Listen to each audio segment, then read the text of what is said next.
pagi anak-anak, apa kabar? Semoga sehat dan tetap semangat untuk belajar.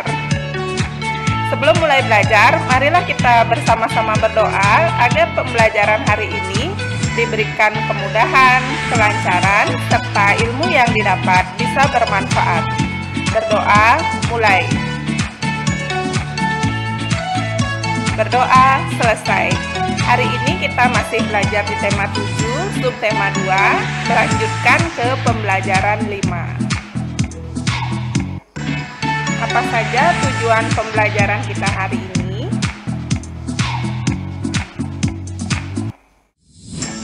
Tujuan pembelajaran kita hari ini adalah menjelaskan unsur-unsur tari, mengidentifikasi keunikan unsur-unsur sebuah tarian,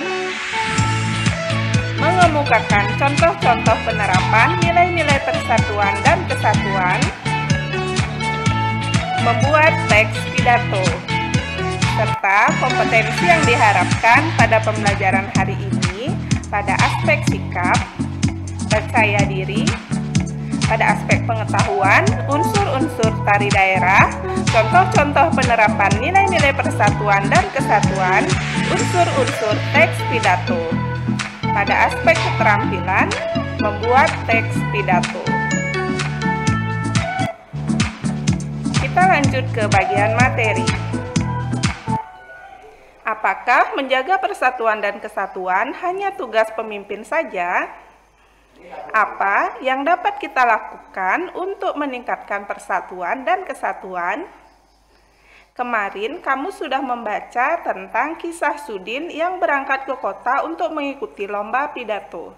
Sudin bertemu beberapa siswa se-Indonesia. Sudin takjub karena mereka membawakan kesenian yang beragam. Dua orang peserta menampilkan tari daerah secara berpasangan. Mereka menampilkan tari piring. Tari piring berasal dari daerah Sumatera Barat. Dalam melakukan gerakan, penari menggunakan piring sebagai properti tari. Piring diletakkan pada telapak tangan, lalu digerakkan ke berbagai arah tanpa jatuh. Inilah keunikan tari piring. Keunikan lain adalah penari melakukan gerak di atas pecahan piring tanpa terlihat sakit dan tetap menari dengan lincah. Pertunjukan tari terdiri atas beberapa unsur tari. Keunikan suatu tarian muncul dari keunikan unsur-unsur tari itu dibandingkan tari lainnya. Apa sajakah unsur-unsur tari itu? Bacalah teks mengenai unsur tari berikut.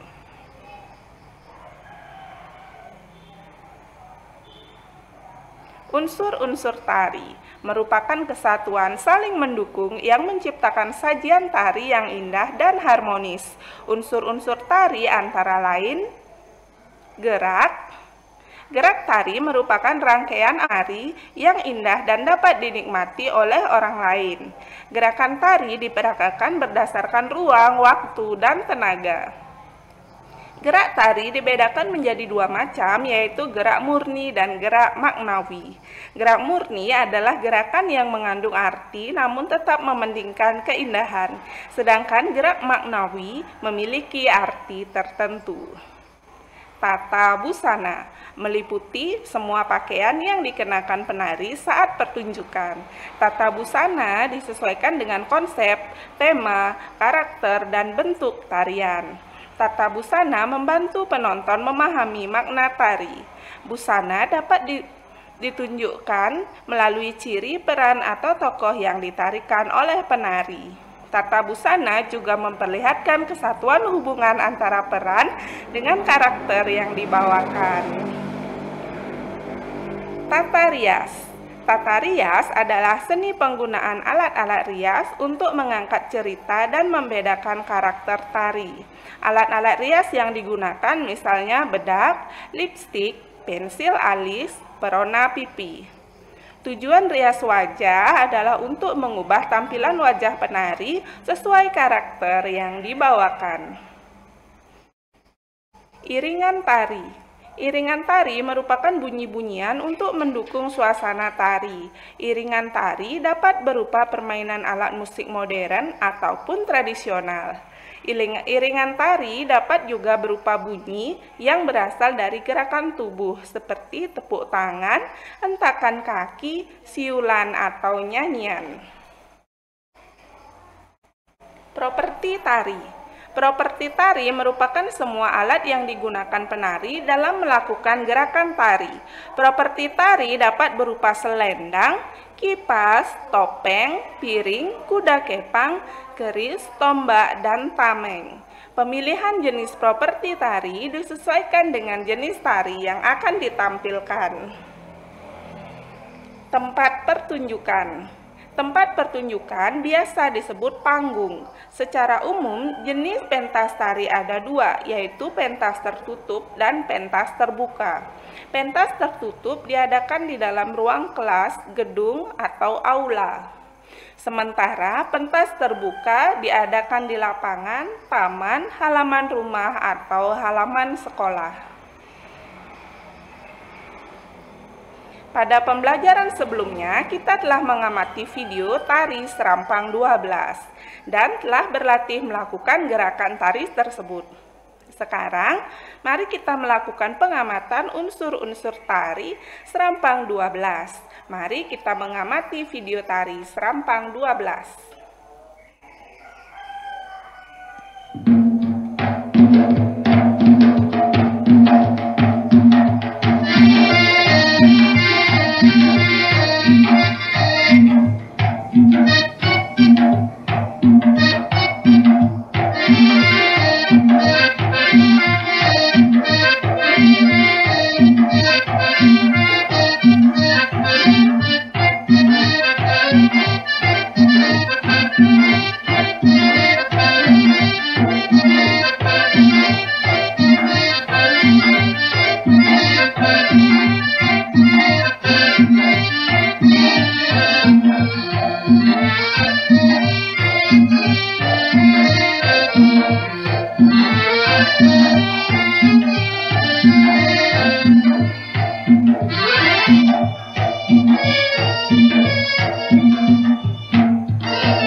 Setelah melakukan pengamatan unsur-unsur tari serampang 12, kita dapat menuliskan hasil pengamatan tentang unsur-unsur tari serampang 12 sebagai berikut. Gerakan pada tari serampang 12 beragam dan dilakukan dengan cepat. Terdapat gerakan melompat, berputar, berjalan kecil, dan memainkan sapu tangan. Unsur yang kedua adalah tata busana. Penari laki-laki memakai kemeja lengan panjang, celana panjang, peci, dan kain yang dikenakan di pinggang hingga paha. Penari perempuan memakai kebaya lengan panjang, bawahan kain panjang, hiasan kepala, hiasan penutup dada, dan kain yang dikenakan di pinggang. Iringan tari. Iringan tari yang digunakan adalah rekaman permainan alat musik tradisional Melayu. Properti tari. Properti yang digunakan oleh penari adalah sapu tangan. Dan unsur yang kelima adalah tempat pertunjukan.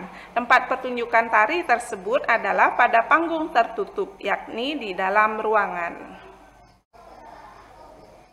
Di lingkungan sekitar kita dapat menemukan kegiatan musyawarah. Kegiatan musyawarah untuk mufakat merupakan pencerminan dari pengamalan sila keempat Pancasila, yakni kerakyatan yang dipimpin oleh hikmat kebijaksanaan dalam permusyawaratan perwakilan.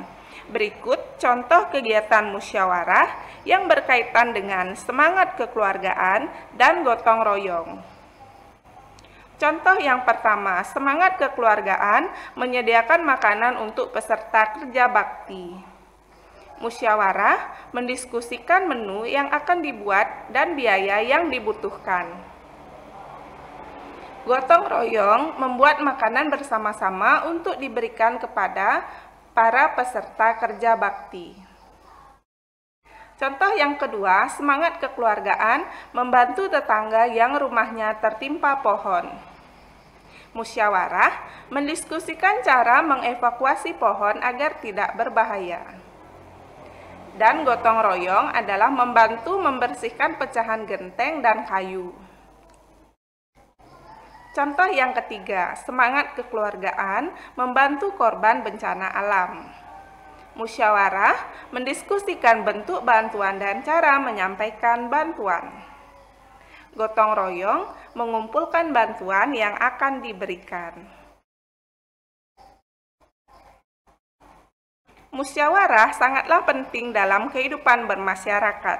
Kita dapat bermusyawarah dalam berbagai kegiatan, namun ada kalanya kita tidak dapat melakukan musyawarah karena ada kegiatan yang dapat dilakukan dengan musyawarah dan ada kegiatan yang tidak dapat dilakukan dengan musyawarah.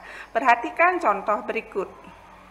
Kegiatan yang dapat dilakukan dengan musyawarah antara lain mengerjakan tugas kelompok, menentukan aturan di kelas, menentukan jadwal piket, menentukan makanan ringan untuk kegiatan sekolah, dan menentukan tempat tujuan studi wisata. Sementara kegiatan yang tidak dapat dilakukan dengan musyawarah antara lain mengerjakan tes atau ulangan di sekolah, menentukan makan siang untuk diri sendiri, melaksanakan ibadah sesuai agama masing-masing, dan menjahili teman sekelas. Seorang pemimpin idola bersikap jujur dalam kehidupan sehari-hari. Kita juga perlu membiasakan diri bersikap jujur sejak dini, agar kebiasaan bersikap jujur menjadi karakter yang tertanam dalam diri kita hingga dewasa. Kita dapat belajar menjadi seorang pemimpin yang jujur melalui cerita berikut. Ayo kita baca dan pahami cerita berikut dengan seksama.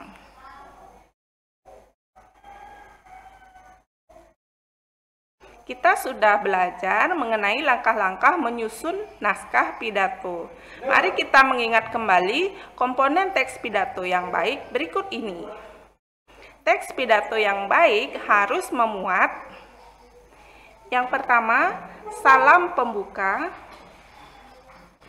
Salam pembuka berisikan kalimat sapaan, misalnya selamat pagi, selamat siang, selamat malam, dan lain-lain. Yang kedua adalah pendahuluan, memaparkan topik permasalahan yang akan kita bahas. Yang ketiga adalah inti. Inti berisikan pembahasan topik secara lengkap, kalimat ajakan atau bujukan yang digunakan untuk mengajak pendengar melakukan kegiatan yang diharapkan. Yang keempat ada penjabaran. Penjabaran berisi keterangan lengkap tentang topik yang disampaikan secara rinci yang merupakan bagian dari inti pidato. Yang kelima ada penutup.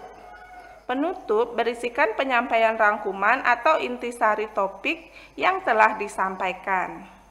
Dan yang keenam ada salam penutup. Salam penutup berisikan salam penutup seperti terima kasih. Itulah tadi materi kita hari ini. Agar lebih memantapkan, mari kita mengerjakan latihan.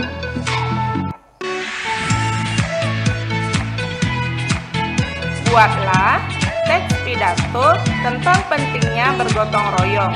Gunakan struktur yang telah ditentukan. Sebelum diakhiri, mari kita bersama-sama mengadakan refleksi pembelajaran. Apa saja yang sudah anak-anak pelajari hari ini? Apa saja yang akan anak-anak lakukan untuk mengamalkan nilai gotong royong dalam kehidupan sehari-hari? Terima kasih sudah menyaksikan video pembelajaran ini. Tetaplah belajar dan beraktivitas di rumah saja. Jika harus keluar rumah, jangan lupa menggunakan masker. Dan ingatlah untuk selalu mencuci tangan setelah beraktivitas ataupun sebelum makan. Selamat belajar untuk anak-anak semua. Semoga sukses dan sampai jumpa di video pembelajaran selanjutnya.